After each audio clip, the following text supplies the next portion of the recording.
oppressed. We are exploited. We are denied not only civil rights, but even human rights. How great I am.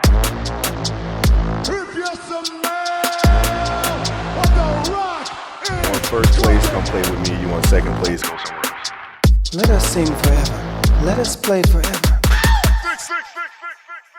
Wake your ass up. Awaken the beast inside. Ways. Welcome back to Ways, the realest podcast in the world. I'm Osama. My name is Muhammad. Now, yo, so much stuff happened in the news, but there's only one thing that's talked about, and it seems as if every single day there's something else that tops something else within this specific news. So, yo, Mo, let's just get right into it. Will Smith, Chris Rock. Yeah, Will Smith, Chris Rock, Oscars, the slap, heard around the world. It's just one of those situations. I don't know, man. It's just one of those situations. I couldn't process it for for the next day and a half. It was just one of those things. I couldn't believe it was real. I couldn't believe it really happened. And there's so much different interpretations and pathways and dissertations you can make about this. And yeah, it's been about a few days and the world is kind of trying to move on, but it's one of those things you can't, because why did it happen? And how do you move on from such a infamous moment in television history? You know what makes no sense? I actually remember that date. So first of all, let's just get a few things straight. I had no idea the Oscars were happening. That's how irrelevant the Oscars are, in my opinion. That I did not know what was happening. And I go on Facebook, out of all social media accounts, and I'm like, Will Smith slaps Chris Rock. I'm like, what the fuck? So then I kind of, I'm sorry I'm cussing, but that's that was my genuine reaction when I saw it. So then I go and I click. I thought it was a bit. So I'm like, oh, they did a bit.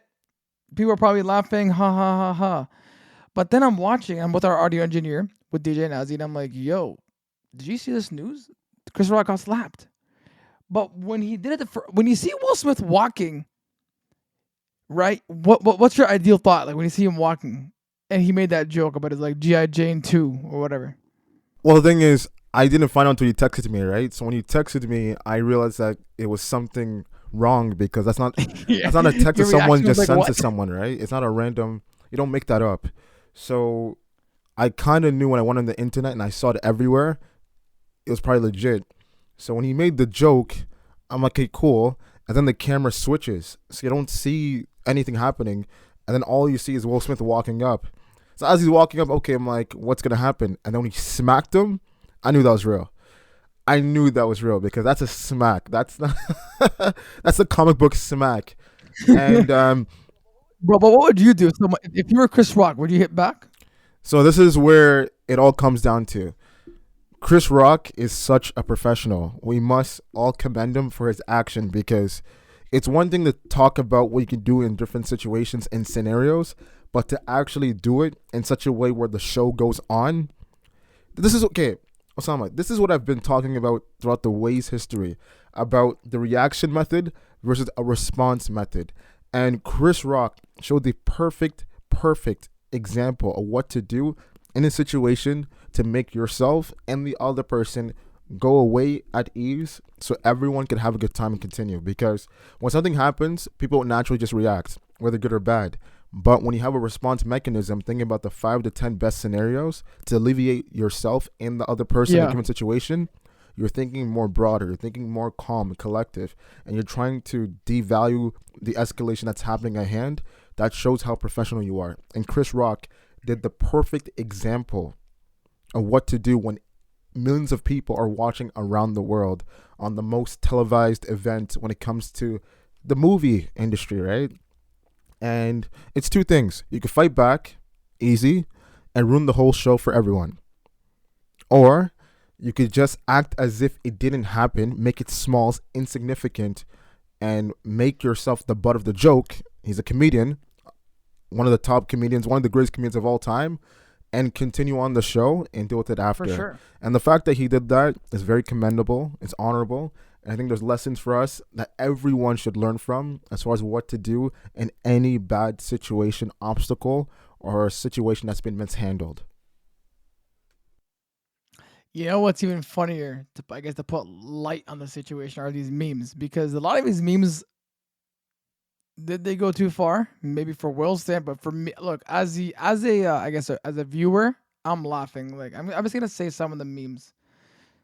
One of the memes was he's like, you slapped. He's like, where were you when August Alsina was sleeping with your wife, and why didn't you slap him? Like in my head, these guys are now like, you gave. First of all, you gave Chris Rock because he has a special coming up soon. You gave him so much material to work with. Like as a man, I don't understand how you're ever going to accept getting slapped by someone else. And by the way, they've been friends for 30 plus years. It's not like this is a friendship 5 years or a year, and it's almost as if you know someone that long. And for me, if I was Will Smith at that point, first of all, go back to the cameras. Man was laughing, bro, at that joke. And I'm not sure if you saw the new video. When he slapped Chris Rock, Jada was laughing at the slap. So it's almost as if, did she tell him to slap him? Like, what's going on there? For me, I could have held it. I would have went privately and spoke, because he ruined the Oscars. You ruined Questlove's moment. He couldn't get his Grammy. He couldn't get his Oscar moment. That was his first Oscar. You ruined the host. So obviously there was Wanda Sykes and Amy Schumer. I think Regina Hall were hosting it. They got ruined because now they're like, everything we planned for is gonna get. So what I'm looking for. Yeah, the whole show production is ruined. Covered up. And also Will Packer, black director. He actually led the show. I think he was the third black director to actually do the production for the Oscars after Quincy Jones and Whoopi Goldberg. So it's pretty much like an all black production, let's say, for the first time in a really long time. And the fact that all of that was ruined, forgotten, and silenced because of Will's action, it's very unfortunate. It's sad, And it's one of those things, like, you have the right to defend your woman's honor, your family in period, whether it's your kids or your wife. You have that right. The only problem I had with it is just that how you handle it, number one, because like you said, if you know this guy for 30 years and he's a comedian, not just a low-level comedian, he's one of the top comedians of all time. If you know this person is going to say something, whether you knew or not, your reaction to it, you have the right to deal with them accordingly, whether backstage or during commercial break. It's the Oscars. The Oscars has more commercial breaks than any other award shows throughout the whole year.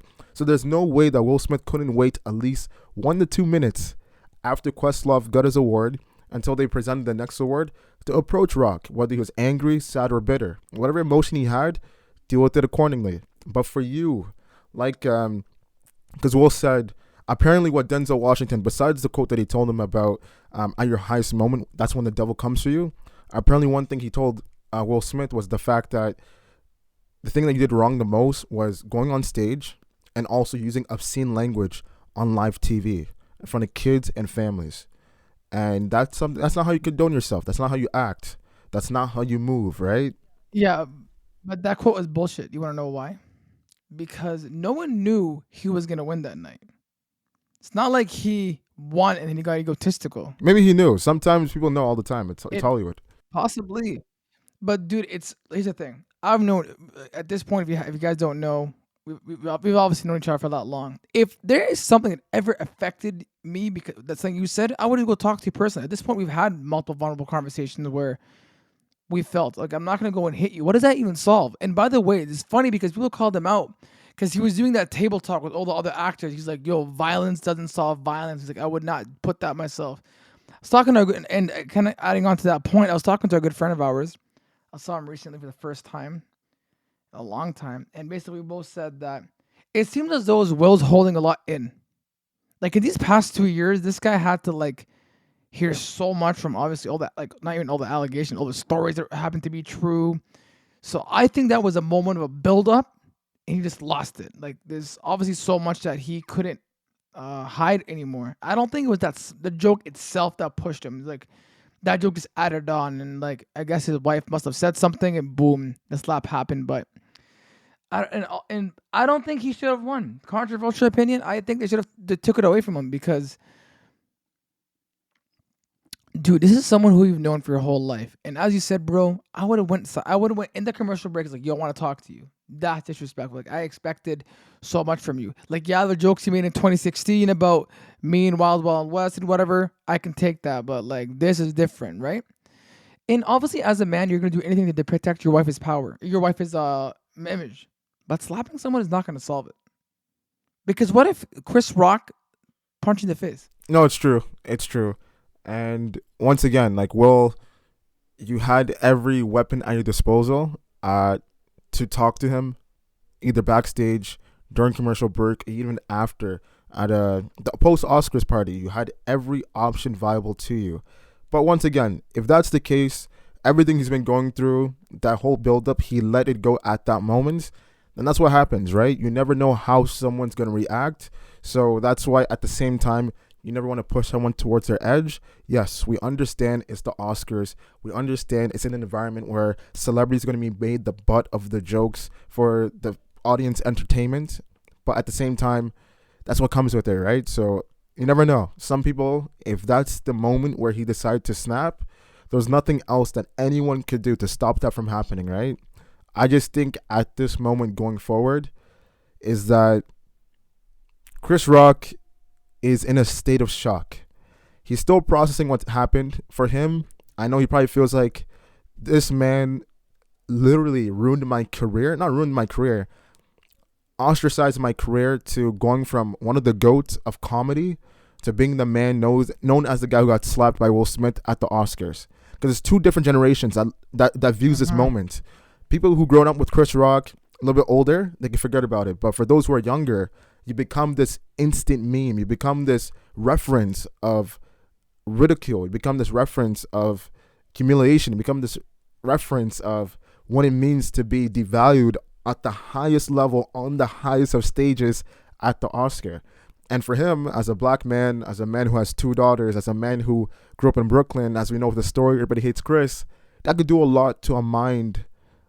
That could do a lot to a person. That could do a lot to a human being. And how do you process that? Like, how do you move on? And that takes a lot of thinking. That takes a lot of healing. And does Will have the answers? No. Do we have the answers? No. I think the quickest solution would probably be the Red Table Talk. That's something that they have. It's a very cool option, marketing-wise, to get the whole world talking about it. So I think Will and Jada will probably try to get Chris to come on the Red Table Talk and just have a conversation about what it means to be black, as far as in the Hollywood aspect, entertainment aspect, and also black trauma, and also friendship and manhood as well, right? And how such situations could have ended good or badly, just like on that stage. So I think that might possibly be a solution, maybe. Look, we spoke about this before, me and you, privately. I do believe that, can there be a Red Table Talk soon? Possibly, but like not anytime soon. Like, this is something where you have to process, because what people don't understand is, like, this man, like, when you're talking about a friendship that lasts 30 years, but a lot of friendships don't last 30 years, let alone 10. In these days, it's impossible for you're always, and especially in Hollywood, like when you have ego get involved, right? I personally look at it as if, and I take all the memes away. The memes are funny. I'm not even lying. Like, guys, name any memes. I've been laughing at the memes as much as the next person. Like, they're funny. They're creative. Making fun of Will and what Chris Rock should have done. Like, obviously, all the August Alsina jokes and stuff like that. When it comes to the reality of the actual situation, I do believe that it's first of all, it's miscommunication. Because I don't think Chris Rock meant anything by the joke. Before he made that Jada joke, what did he say? He was making fun of two actors, saying to his wife, "You're both nominated, and if she loses, you can't win." And he was like, "Oh, I hope Will Smith wins." Like, he'll basically talking about him. He'll start praying that Will Smith wins and whatever. The point of a comedian is to put light on a situation. We've always got taught, me and you, when we used to go to our daily, speeches every Tuesday, that there's text, but there's also context to what the person's saying. The context for me, from what Chris Rock was trying to, portray to the people, wasn't that bad, in my opinion. Now, obviously, I don't have a girl, I'm not married, so I'm just speaking from what I see it. Do I see where Will Smith's But coming the from? thing Yes, of course. is, I think you should do can't anything dismiss that though, because she has a medical condition. So technically, it is bad. Agreed. So, yes. So going to your point, absolutely. She has a medical condition, and she was probably bothered by it.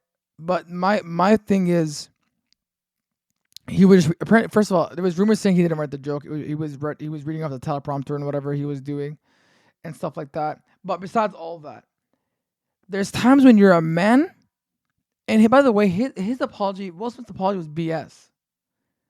This is someone 30 years. Mo, if I did that to you, talking to you right now, if I did that to you, are you going to accept an IG apology? No, but I'm pretty sure maybe he tried to call him or talk to him, but maybe obviously Chris Rock doesn't want to talk, and that's his right, obviously, right? So I'm pretty sure he tried to reach out behind But the I'm scenes, asking you, and he said no, right? But either way, as a celebrity, it's two types of apologies. You have to do behind the scenes and obviously public wise as well. So that's like the public sentiment, right? But behind the scenes, I wouldn't be surprised if he tried to reach out. And maybe Chris Rock's like, I don't want to talk to him right now, obviously, based on what happened. Yeah, honestly, there's obviously a lot going in there. I think it's funny because there's so many ways you can look at the story. Obviously, from Jada's point of view, from Will, from Chris's, from the memes point of view, from the Hollywood, I guess the Academy and all. And I guess the stuff goes down. The one thing that really affected me is that there's two black men who are supposed to be united with each other and like try to like open doors, but yet someone else slapped someone else for something, which one is probably a miscommunication, and two, it could have been dealt privately and no one would ever knew about it. But now, going forward, every Oscar or every comedian now has fuel to make a joke about Chris Rock and Will Smith. So that's the sad part, in my opinion. Well, that's what we do as society. We don't, And look, instead of being accountable and taking things and bettering ourselves, we just make fun of things and we use it as reference points as to even do worse or do the exact same thing in a different way. So, like, for me, when this moment happened, the hardest thing in the world was showing it to my parents, because Chris Rock, Will Smith, you grow up with these people through their work, movies, comedic specials, and everything, right? So for them to see that, it hurts, because it's like, how do you see two giants at their age act in such a manner, right? How could something like that happen? It's not like these guys. It's not like these guys are 20s and like young rappers beefing over like materialistic stuff. But the fact that two giants, that happened, it's such a sad situation. You feel shame. It's as if like, imagine Robert De Niro and Al Pacino did the exact same situation. You're not gonna see that happening, right? Not saying that couldn't happen, but that's how it felt to us. That's how it felt to our community, our culture. So when you see something like that, it's the most hurtful thing. You grew up watching them. You grew up with them. And what they gave to us is priceless. As far as the culture, what they gave to us is priceless. So we expect them, especially at that elder state, to be wise, to be knowledgeable, and to be resourceful. And when you see the opposite happened, like, as we all can see, the reaction, the whole world is in shock, because it's like, how can two giants become so miniature within 2 minutes? It's crazy. Yeah, well, you know, it's because those two guys specifically, and again, I don't think, again, as I said earlier, you can look at a weird perspective and take whose side, but I think that, I guess my last thing I want to say before we end this podcast is I hope they both are able to reconcile, because, you know, he was on the Fresh Prince and they've been friends for a long time. You obviously don't want to see a long friendship like that end over something small, which is a miscommunication. Also, too, obviously, in both their ends, like, they're both talented human beings, both in their own like retrospects. Like, they've both had a great big deal of changing up Hollywood in terms of rapping and in terms of comedy. Like, they both put their mark in terms of the Hall of Fame. Like, that's theirs. Like, they cemented their legacy, regardless of how you feel about both of them. But that's all I want to say. I hope, like, obviously you can laugh at the memes, you can whatever, but again, if you like both those guys and you respect their careers, like, you hope that they're able to reconcile and like become friends again. No matter what you go through in life, no matter how old you are, something might happen to you. It's going to make you act like a child. And I guess in that situation, that what happened to Will became childlike as far as his tendencies and how he reacted to that moment based on what Chris said. Right or wrong, it happened. For them to move on as men, as representatives of the culture and what they represent to the world. That's another lesson that we could take from. I didn't give my 2 cents on that, but yes, for sure, Will should have been removed from the Oscars after what happened. Even if he won, they should have just shipped it to him. He should have been allowed to give his speech, because you're giving the sentiment that violence is allowed. You're giving the sentiment that assault is allowed in front of an audience, in front of a world, and that's not right. So I know that Will, being who he is going to work on himself, look inward, introspective, and try to figure out outwardly how to change the narrative, the story, the frame, the arc, so him and Chris could be in a better light as they should be. Because regardless of what happened, that 2 minutes, they are giants. They will continue to be giants. And it's on us as a society, it's on us as a people to learn from that situation, that story at hand, to do better. Because if not, then it's as if everything has been happening in the past few days, we didn't learn one thing at all. And that's a shame on us as well. Yeah. And I guess before we end it off, I was telling you this behind camera. It's been 4 years since we started Ways, ladies and gentlemen. It's been a long journey up to this point. This is episode 102. And it's gonna drop, whether it's gonna drop soon. So you're here today, Friday, or tomorrow, Saturday. You're welcome. I just want to first I want to thank Muhammad, bro. This guy's with amazing co-host. More than that, an amazing brother, an amazing influence has always helped me elevate myself. I think without him, I don't think Ways would have grown. I also want to take a shout out to DJ Nazi again, because she's an amazing individual editing our podcasts. I want to thank our friend Brandon for helping us with our website, and to all the fans out there and our fans and our guests who from Clubhouse, anywhere else, who's always helped us essentially propel the podcast. Yeah, thank you to everyone. We appreciate it for the love, honesty. Brandon, DJ Nazi, you guys are in our hearts. It's actually episode 103. But regardless, 4 years in the making. Let it be 100 years really? more. Oh, damn. And yeah, let's do this. Let's keep it going. Let's keep it going. Peace. You guys thought we were done? I don't think so. We still gotta wrap it up. Please follow me at Kusa300. Follow my co-host Muhammad at Muhammad.global. Make sure to follow our page at Instagram. Also, make sure to subscribe to all our platforms. We drop every Wednesday at 12 p.m. Thank you. We'll see you next week.